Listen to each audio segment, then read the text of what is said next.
Good evening, folks. Welcome back. Glad to see everybody having a good evening. Hope everybody in the United States had a great Thanksgiving holiday, and I hope other folks are getting to enjoy some must-needed rest and enjoying a nice Friday evening. So we're going to be back again tonight with another Mortiel fallacy, mostly because I got some feedback on the first one, which I overall, most of the people that gave me some feedback on it said that they actually enjoyed what I was talking about, but they did have some caveats that they wanted to bring up, and so I wanted to kind of clarify those. And one of the things that, and we're going to start off the first half of it, we're going to be discussing those clarifications on things.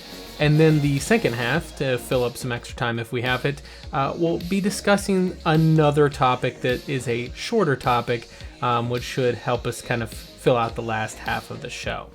So I hope everybody's doing well. So we're going to kind of try to jump into it and not waste a whole lot of time on there. So essentially the feedback that I largely received on what was going on was that, first of all, that loot boxes from my last show are not clearly defined as advertising, are not clearly defined as gambling, and that of course is what is a major point of contention with a lot of people, is that they don't see loot boxes as gambling, and well, that would make things very difficult to regulate loot boxes as gambling if you don't think loot boxes are gambling. And I was explaining the mental triggers and manipulations on how it is mentally just like gambling.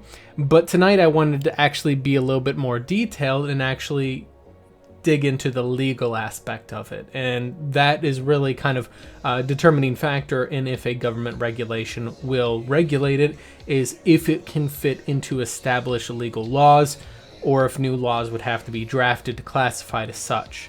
So we're going to go ahead and click that guy on here. So our first thing on here is this is the, I have to go to the top. This is the kind of the outline of the Unlawful Internet Gambling Enforcement Act of 2006. So this is actually the kind of legal stipulations on how online gambling is allowed to be handled. Now, I'm trying to remember, and I was trying to figure out, I was hearing stuff saying that someone tried to override it and that sort of thing, but I haven't been able to actually find where it clearly says that it was actually kind of gotten rid of at any point in time. So far this seems to be actual standing law on the matter. So where I was kind of getting to on here is definitions, right? And this is essentially where they define what the terms are that they are kind of handling on here. And this first section in here is actually where they handle the definition of gambling itself. The act defines a bet or a wager to include risking something of value on the outcome of a contest, sports event, or a game subject to chance. The game subject to chance restriction is designed to include internet poker in the act. The act then confuses the issue of skill by stating that betting includes the purchasing of an opportunity to win a lottery. That's an important one on here. Purchasing an opportunity to win a lottery. And the reason why is because, well, a lottery is in and of itself just a random chance to win something. But the big thing on here is risking something of value on the outcome of a contest, sports event, or a game subject to chance. The thing is that nowhere in this legal definition of what gambling is, at least in the United States, does it say that first of all, you have to risk money specifically. It does not say you have to actually pay money. Secondly, it does not say that you have to, you have a, like, it doesn't exempt it if the game subject to chance always rewards you a little something and potentially rewards you something bigger. It doesn't specify that. Okay. Now it does, and it goes in further into like gambling activities such as securities and commodities, including futures that are traded on the U.S. exchanges are by statute not gambling. That really, it is gambling. But you know, whatever. They want to protect Wall Street, I guess. But the thing is that the main thing that we have to understand in this here is that all the legal statute for any gambling on the internet is that you have to risk something for the possibility of a reward that you want. It doesn't necessarily have to be a win-all or lose-all scenario in the case of a lottery where you buy a lottery ticket and either you win all of the lottery winnings, well, or whatever split if there's multiple people watching, whatever. Either you win everything or you don't win. That's a lottery scenario where there is no chance, no skill in there at all. Or in the case of internet poker where there's skill involved, or in the case of sports events where it's not always you win everything or lose everything. For example, in horse races, there's multiple stages of winning depending on how you bet at the racetrack, right? So that's something to keep in mind that a lot of people miss whenever it comes to defining loot boxes as gambling, is that gambling, just because loot boxes always give you a little something, does not mean that they're not gambling. That is not an effective argument, because nowhere in the law does it say that that is an exemption from gambling.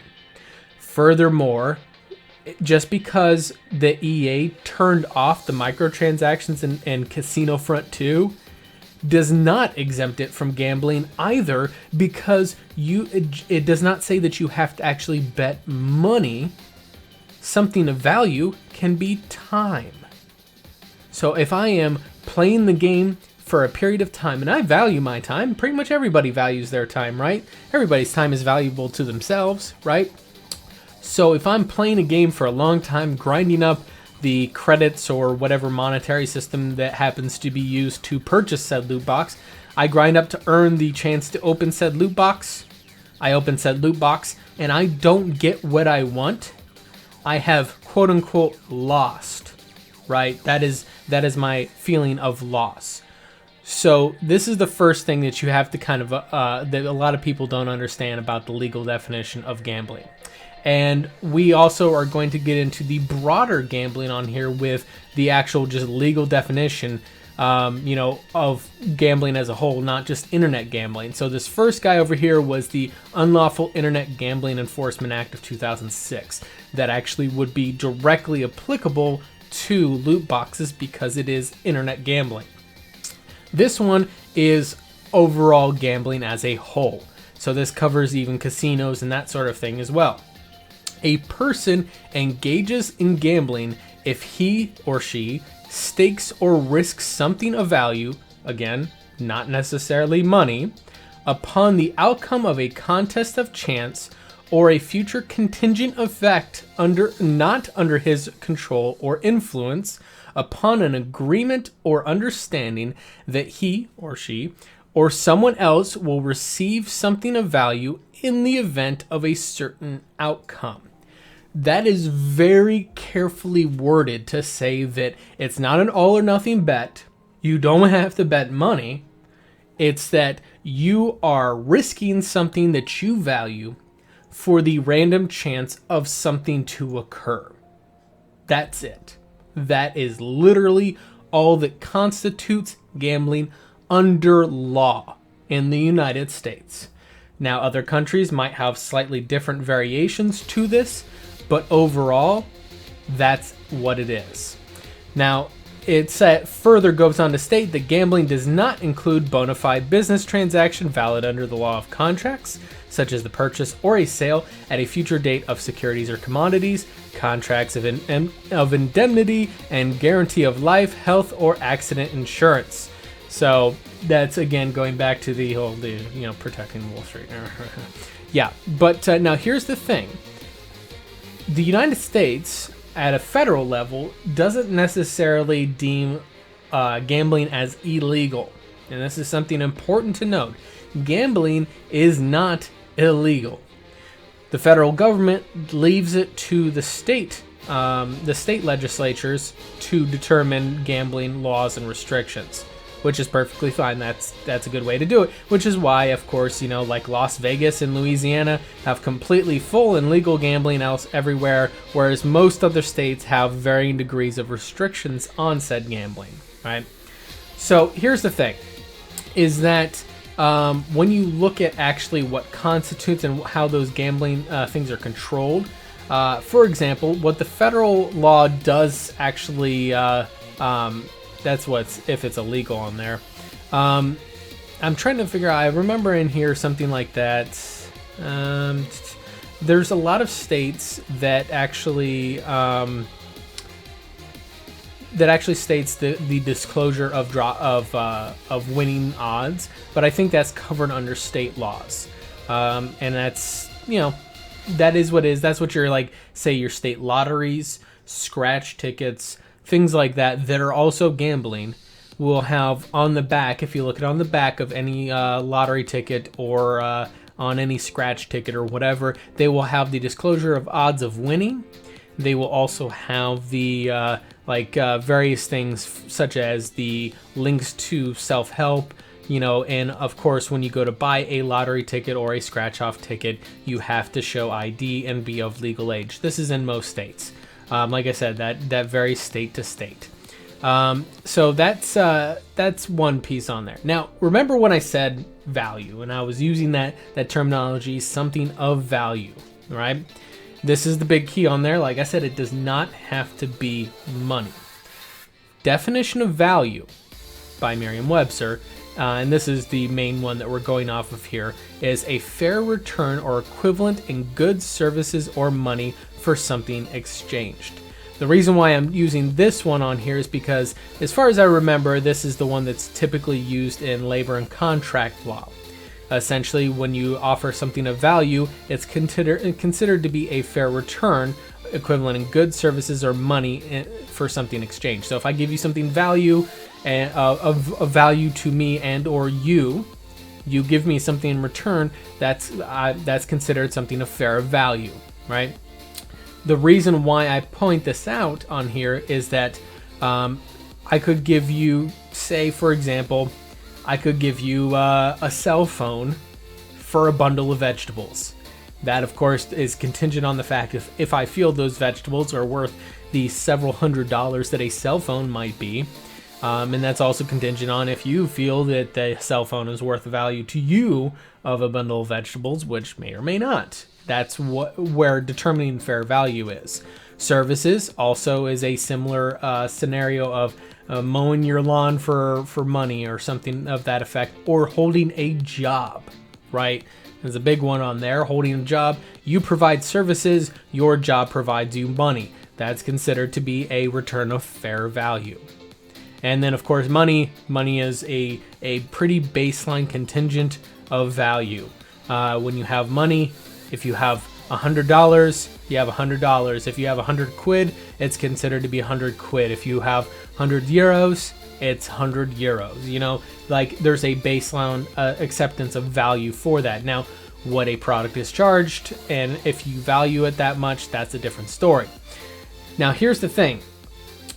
Where it actually comes into play of what you consider value, it actually comes into the second definition on here, is that relative worth, utility, or importance. And that's something where your personal subjective views, like for example, your time of relative worth, utility, and importance worth the gamble that you are undertaking. That's not really a question to be answered. That's just bringing it into context. But value is fair return or equivalent in goods, services, or money for something exchanged. In this case, a random chance to get stuff that you want. That's what you pay your time and or real money for in a video game that has loot boxes. That kind of clearly defines it 100% as being both legal and psychologically gambling. Between this last episode that I talked about it and this one, it's unequivocal. There is no ambiguity in here to me. And I don't see how anybody could try to debate this. A lot of people that have tried to argue this point with me, I tell them, I ask them to show me where in the law it says that, that something is not gambling if you always win a little something from it. I know that there's been other internet personalities such as Rags, who's made comments that essentially that the equivalence of that is that if you pay, for example, you pay $5 for a slot machine, right? I'll roll at a slot machine just because that's a good example.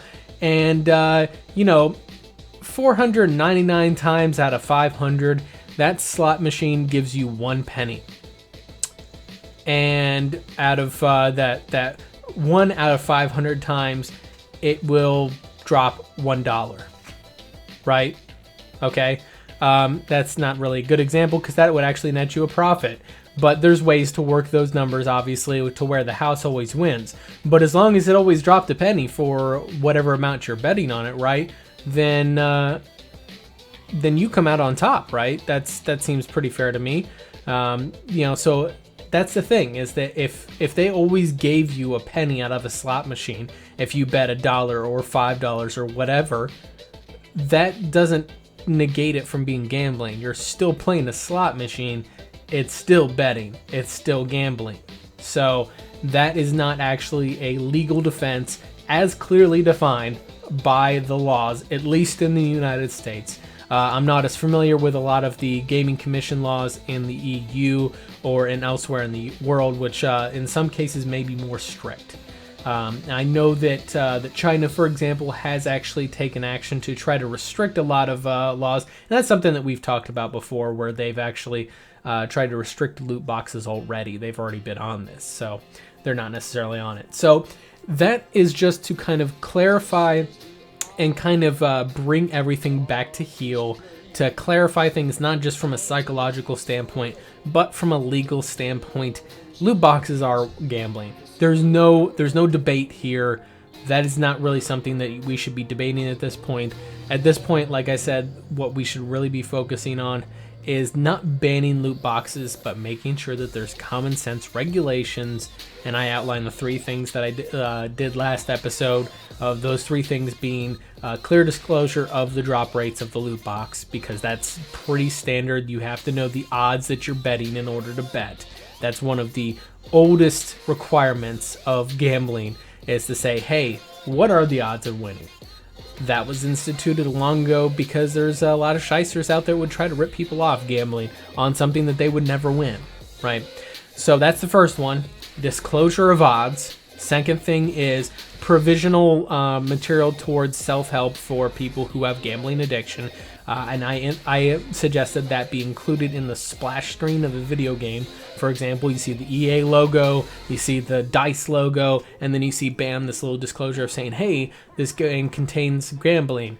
If you have trouble with gambling, here's some links to help if you need it. That's all.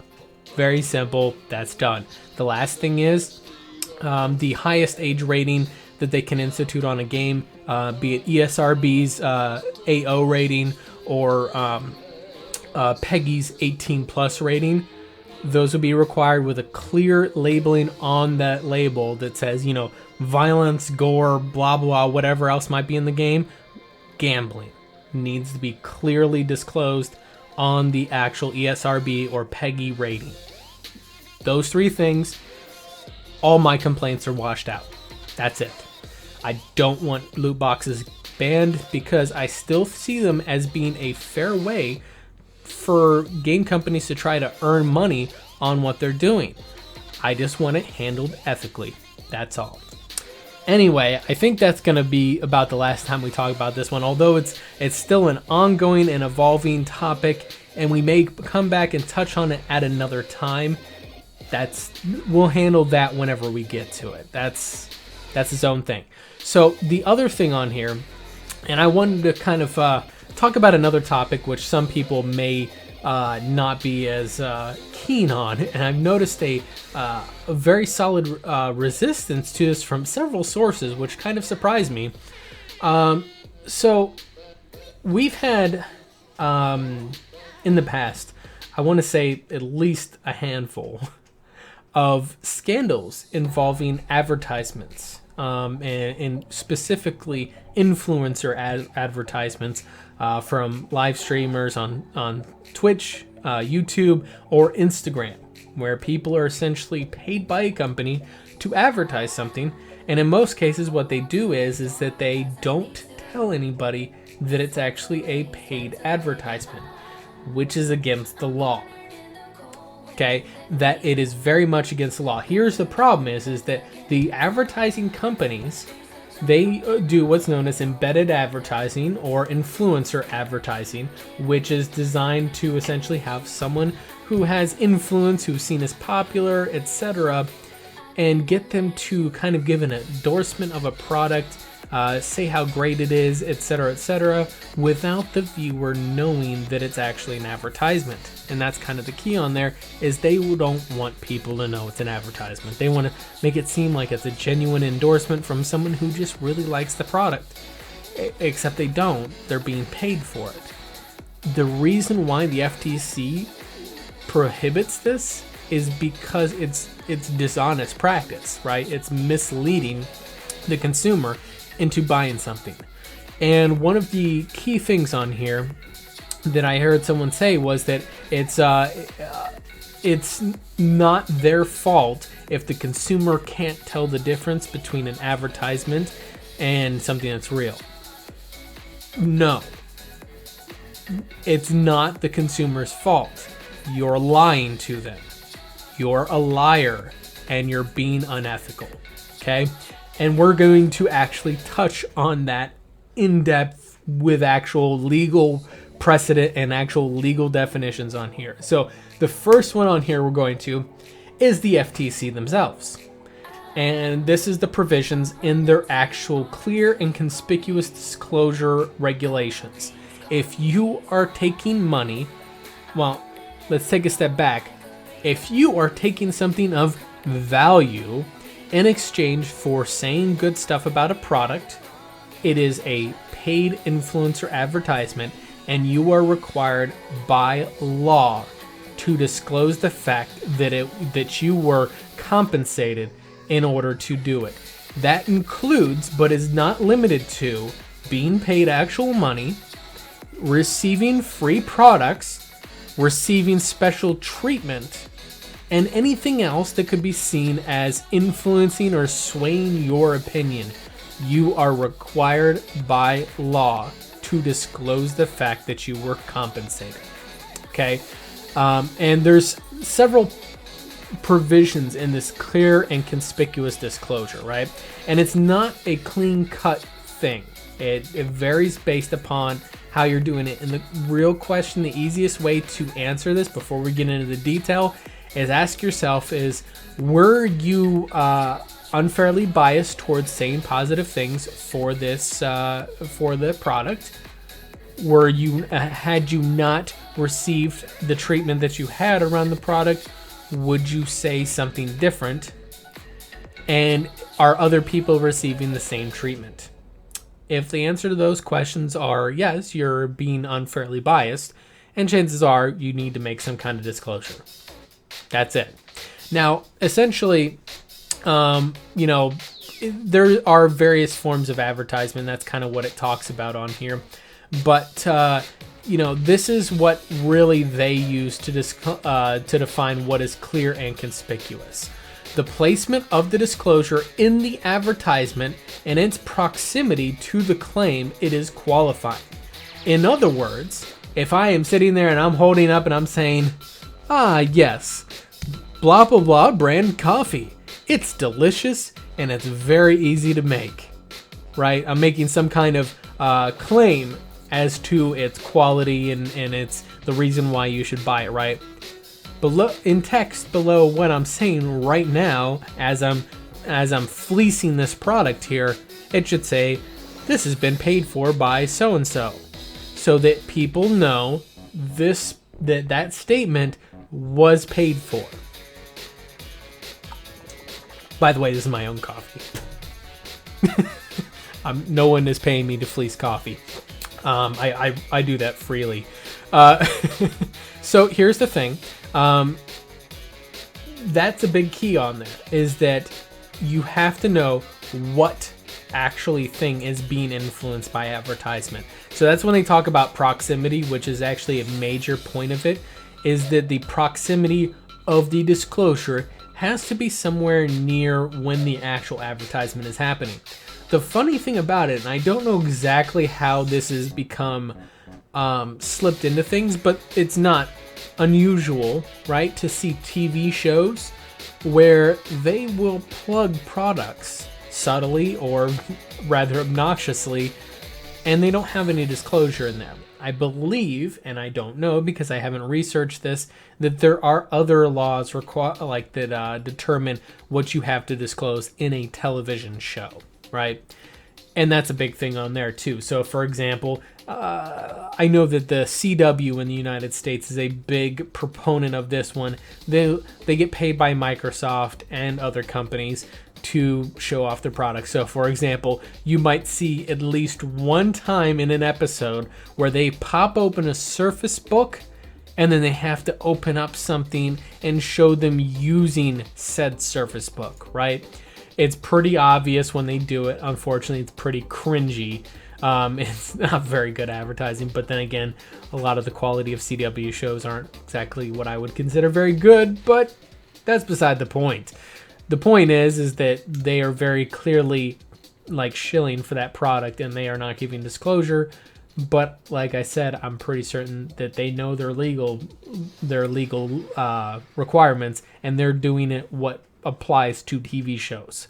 Streamers and YouTube content creators and so on have a different set of rules, and this is what online advertising is required to do. So in any case, proximity, if it's in a video and it's halfway into the video, you have to put some kind of disclosure halfway into the video saying, hey, this is a paid advertisement.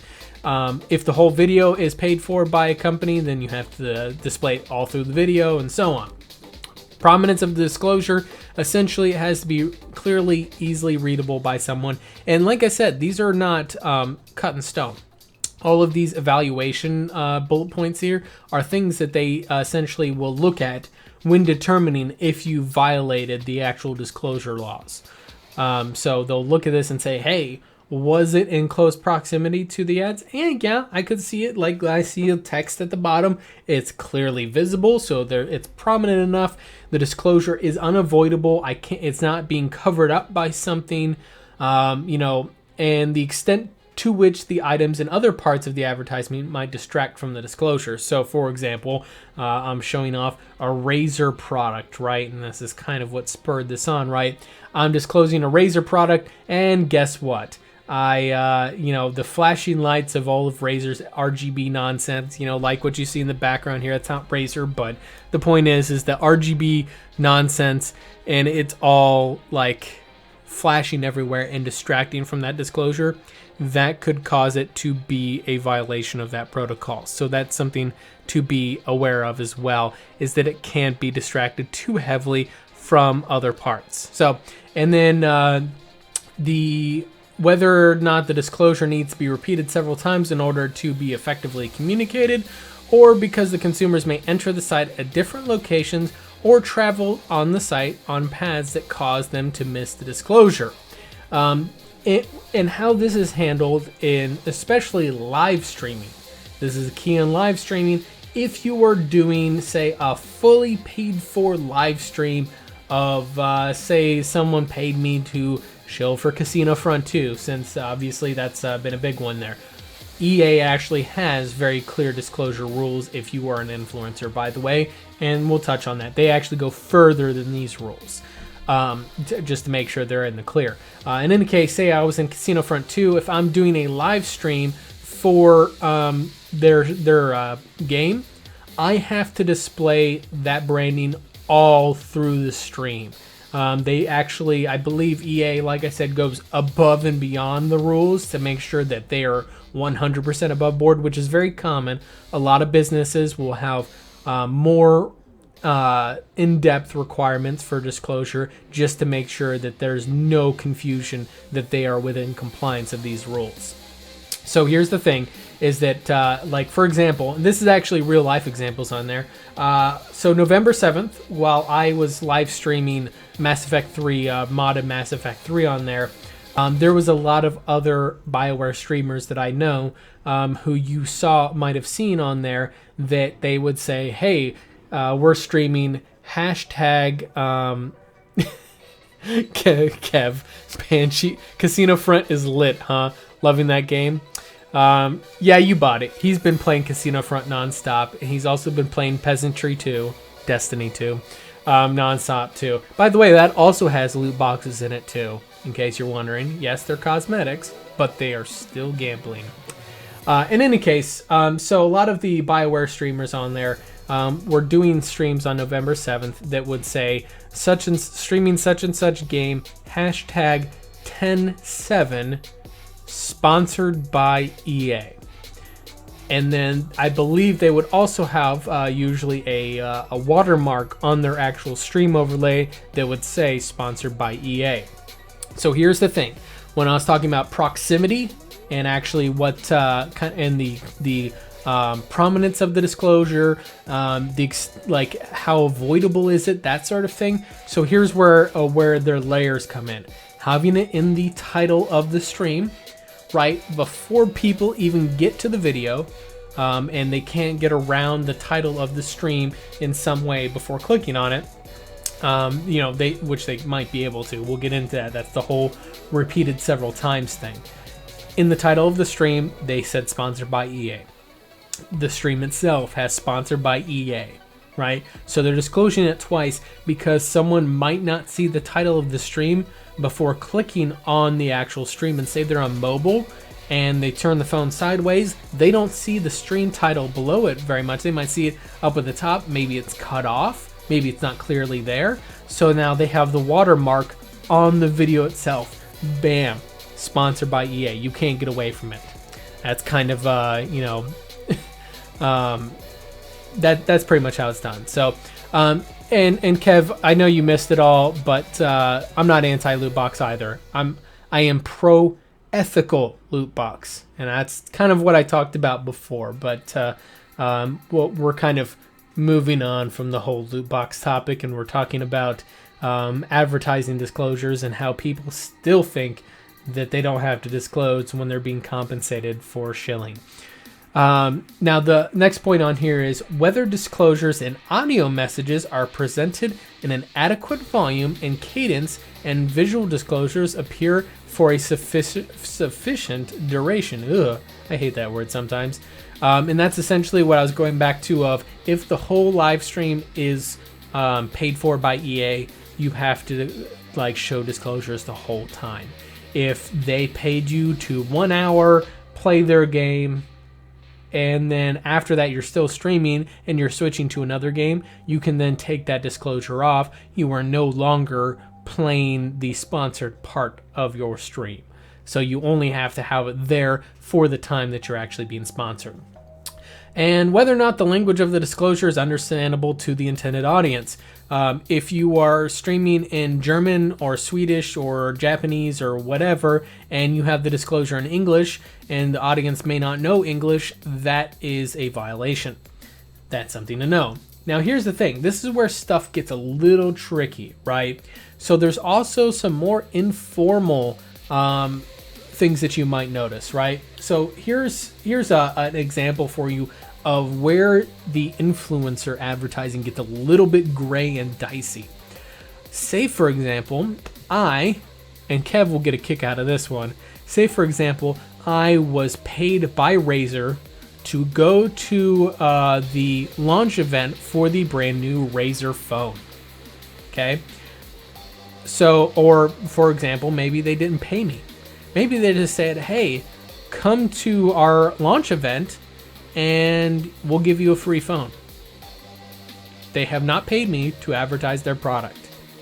Just come to our event and hey, and make sure that you check in on social media, maybe live stream it to Facebook, that sort of thing. They just want people they want to generate buzz around the event, right? So they want me to tweet on Twitter, maybe live stream on Periscope, or live stream on Instagram, live stream on Facebook, live stream on Twitch. It doesn't matter where. They just want that live event on there. And all I'm doing in that live stream is saying, hey guys, I'm here at this Razer phone launch event. Dude, I'm having a blast. They got so much cool shit here. The music is popping. They're saying, all I'm doing is I'm just like sitting there talking about how much fun I'm having, right? I am saying how much fun it is around Razer. I am associating fun and Razer. That is advertising. Advertising. Am I disclosing that that Razer paid for my trip down there? Usually not. Most of these folks on Instagram, whenever they're posting up a picture on Instagram, like, yo guys, I'm at the Razer event, blah blah blah, hashtag blah blah blah, I'm an idiot. Because I went to a Razer event, and chances are the car broke down on the way there because it's Razer. The point is that by being invited to that event, an exclusive event that not other people are invited to, by being given a free phone at that event maybe, or free swag. It doesn't have to be the phone. It can be a t-shirt, it can be a hat, it can be a Razer mouse, a Razer keyboard, it can be whatever. It could be a fucking sticker. That is irrelevant. I am being compensated in order to be there and make my presence known. For those events, the people that are being invited are influencer. They are channels that are a bit larger and have a bit more sway with the audience. That is very much what drives an actual influencer advertising. When you see those events, they might say, hey, Razer paid for my being here. Razer gave me a t-shirt. They might say it once in the live stream. Based upon historical precedent, that is not considered proper disclosure, right? That's something that is monumentally important. The reason why I bring this up, and we're going to kind of get more into the influencer marketing part on here. The reason why I bring this up, and the reason why I can't stress enough that people need to be cautious whenever they're engaging in influencer advertising. First of all, consumers out there, hey man, be careful what you see on there. Not everything is as it seems. If a guy seems just too fucking happy to be talking about a Razer product, like Kev the Gamer, aka Banshee Charger there, if he's too happy to talk about Razer products, chances are he's a paid shill. I'm kidding. Kev isn't actually a paid shill. I just give him a lot of shit. But the point is that if someone seems way too happy to talk about a product and really wants you to buy something or go click on this link to go buy something, just take it with a grain of salt. The second part on here, and the more important part, if you are a live streamer, up and coming live streamer, or YouTube personality, and you are getting to the stage where you might be considered an influencer by these companies, and you get an email, which I can't find the emails, like I delete them and then I can never find them later on again. There's third-party companies that will even come to you and want you to be influencer marketers for them. The thing is that you have to understand that if for some reason a scandal were to break out over the incident, those companies, they have teams of lawyers and millions, if not billions of dollars to pay any violation fines. You, chances are, probably do not, unless you were PewDiePie or someone else who's a multi-millionaire off of this and probably does have high-priced lawyers for it. Most people, on the other hand, don't. And that's something that you should be very cognizant of if you are getting into this kind of influencer marketing. To be honest with you, I find the whole concept of it to be a little shady, that you're trying to essentially pay people to lie about your product. That's just influencer opinion. Anyway, so payment of influencers, this is what I was talking about before. You have earned influencer marketing and paid influencer marketing. Earned marketing stems from unpaid or pre-existing relationships with influencer, or third-party content that is promoted by the influencer to further their own personal social growth. Paid influencer marketing is where it takes the form of sponsorships, pre-roll advertising, testimonial messaging, and can appear at any point in the content. So here's the thing: is that what this is talking about is defining the two different classifications of influencer marketing. Both actually fall under actual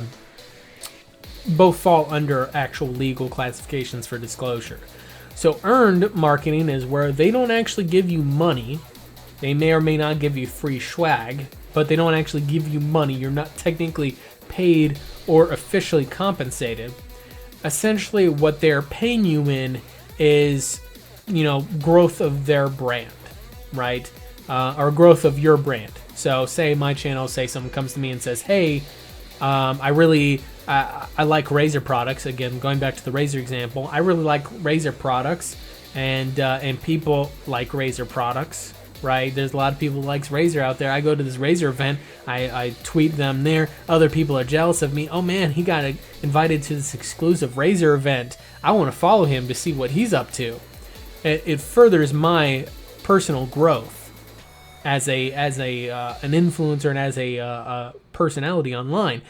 The thing is that is a compensation. They're furthering my growth, which means that I'm going to benefit from it. That's compensation. And then, of course, like I said, actual official paid influencers are pretty clear. So that's the thing, is that, and this goes through also the actual means of like actual influencer marketing. Marketing with influencers, turn influencers into advocates of the firm.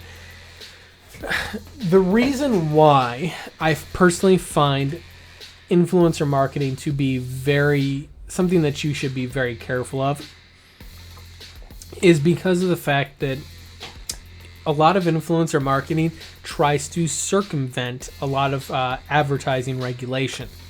And the whole point of it, the whole reason why they want to circumvent a lot of the advertising regulations is because it allows them to deceive consumers into buying stuff that they might otherwise not purchase. And that's really the main concern here, is making people buy stuff that they might otherwise not.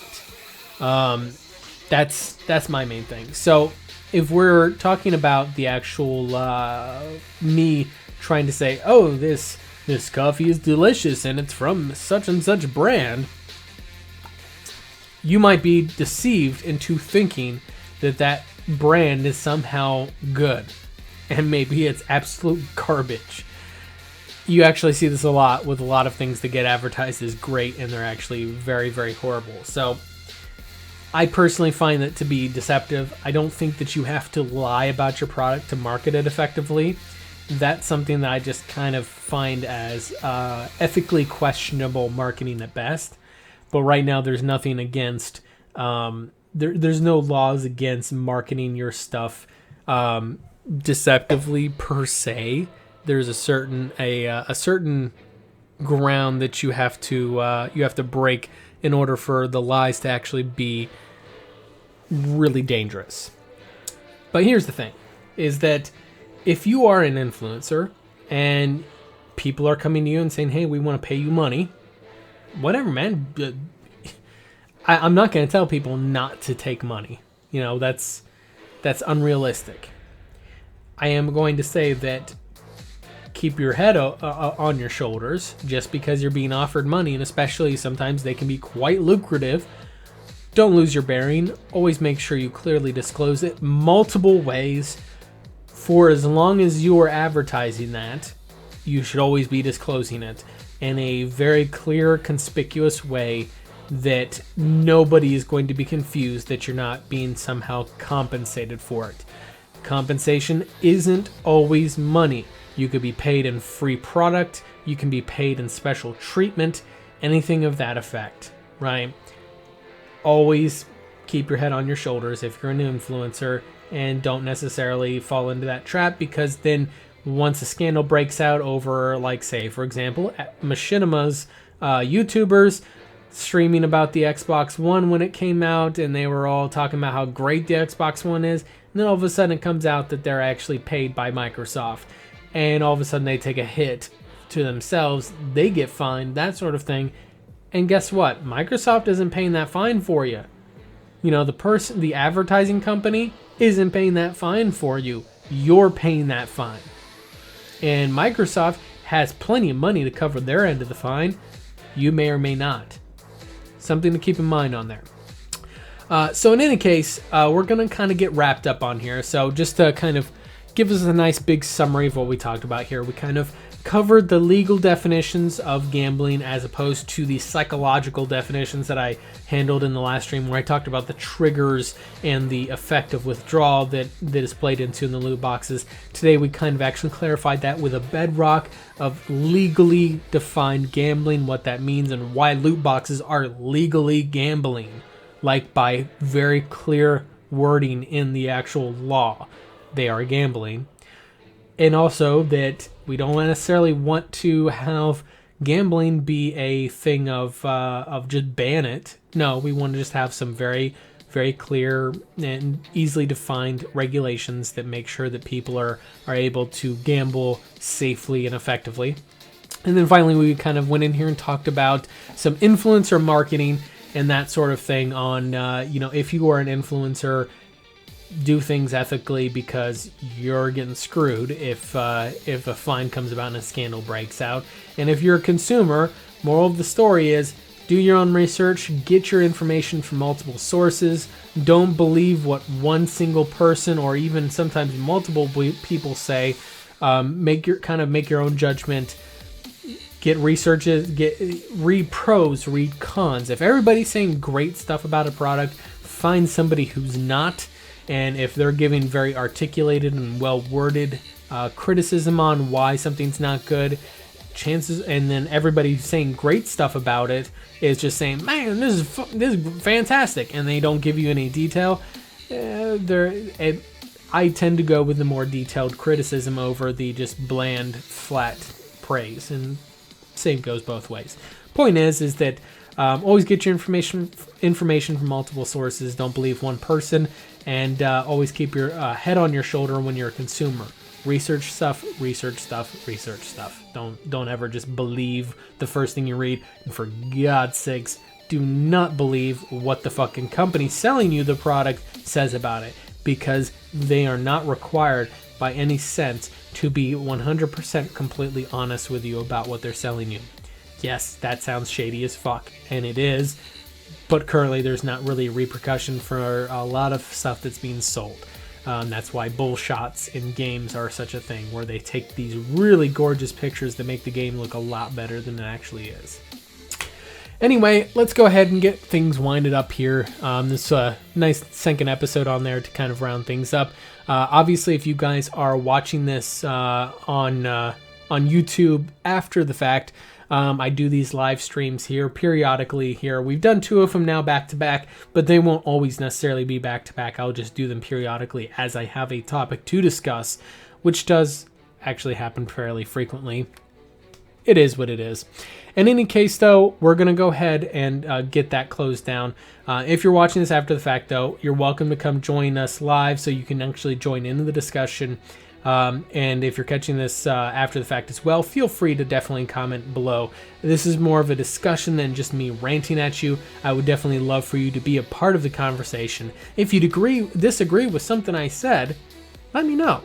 And if it's something that I'm wrong on, I'll actually straightforward and admit that I was wrong. If it's something that needs more clarification, as in the legal definitions of gambling, as in this episode, I will actually handle those in depth. I will research, I will make sure that they actually apply before I actually step forward and say, yes, I am right. I'm not one of those people that's going to be hard-headed and refuse to admit I'm wrong just because I don't want to be wrong. Not how I am. Anyway, for those of you folks that are watching on Twitch, we're actually going to throw a host over to my good friend Anchor654, who's streaming a game that I might personally have some problems with, but that's not the conversation of this one. We'll probably talk about that at another time. That might be the next episode of the Mortiel Fallacy. We'll be talking about games project management. Yes. Anyway, so we're going to throw a host over to her. If you guys want to go check her out and say hi, that would definitely be great, and I'm sure she would definitely appreciate it for you guys. Everybody else on YouTube, check me out on here. You can also check me out on Twitter and in our Discord server. Links of all of that are down below. And we'll see you guys next time. Have a good night. Cheers.